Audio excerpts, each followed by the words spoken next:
In this video we learn about certain goals and limitations of psychological inquiry.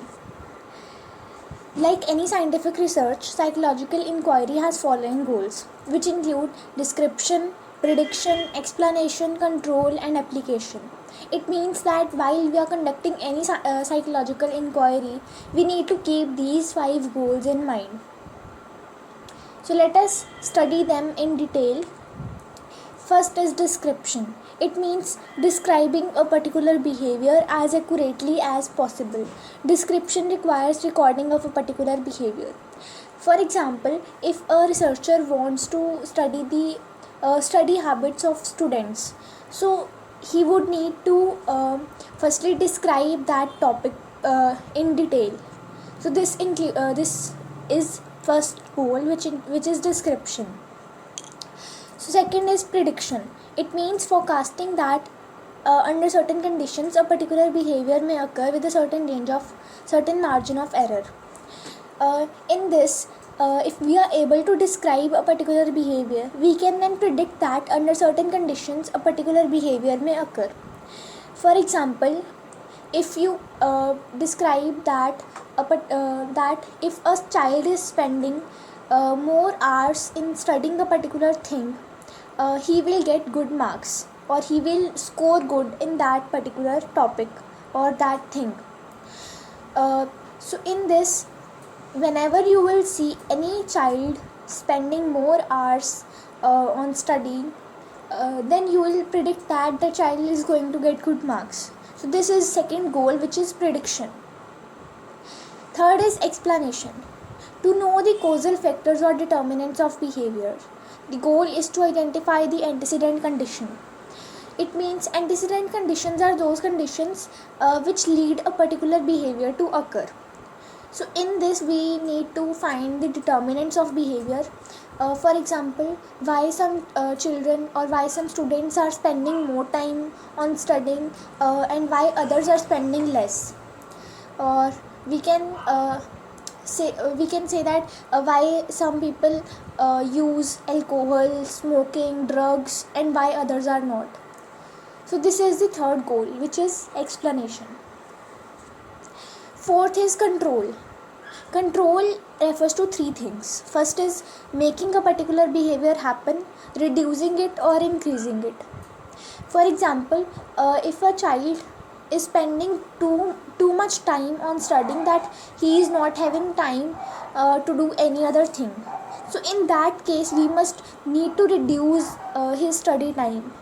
So in control, which is the fourth goal of psychological inquiry, in this we need to see 3 things. We can either make a particular behavior happen as it is happening now, or we can reduce it, or we can increase it. Last goal is application. It is the final goal, which is to bring out the positive changes in lives of people. Psychological research is conducted to solve problems in various settings. So here comes the final thing. In psychology, the main aim is to bring positive changes in lives of people. So whatever we have researched or whatever we have concluded, we apply it in lives of people to bring a positive change in their lives. So this is the final goal of any psychological inquiry.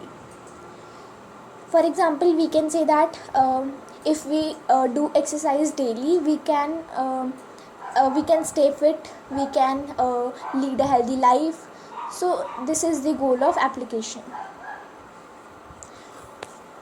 Now let us have a look at the limitations of psychological inquiry. We have seen till now the goals of psychological inquiry. Now let us see what are the limitations of it. Lack of true 0 point. In physical sciences, measurements do start from 0, but psychological measurements don't have a true 0 point. For example, we can say that no person has 0 intelligence, or no person has 0 level of creativity.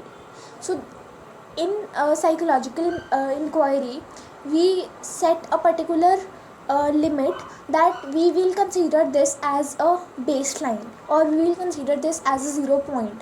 but that is the relative, that comes under relative measurement. That is not the absolute measurement, that is the relative measurement. So in psychology, psychological inquiry, we don't have a true zero point. So second is relative nature of psychological tools. Psychological tests are conducted keeping in mind the salient features of particular context. For example, if we want to conduct a test on children living in urban areas, we'll take into account those things that are familiar with those children living in urban areas. So that test won't be so it won't be possible to conduct the same test on those living in rural areas.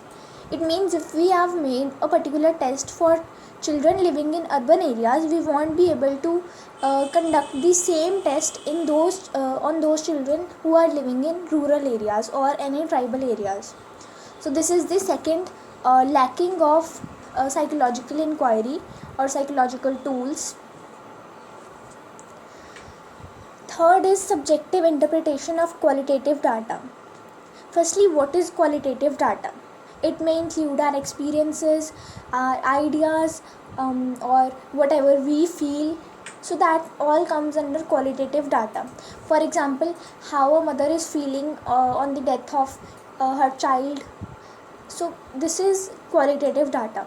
We can't measure, or we can't analyze it using any quantitative techniques like statistical techniques or any graphical methods. We have certain specific techniques to analyze qualitative data. Interpretation of qualitative data may vary from one individual to another. It means if one person is interpreting the qualitative data in a particular way, it is possible that other person or other researcher may be interpreting the same data in a different way. So there is a problem of subjective interpretation of qualitative data. So these are the three lackings of psychological inquiry. So that's all for this video. Thank you for watching it. Hope you liked it. Thank you.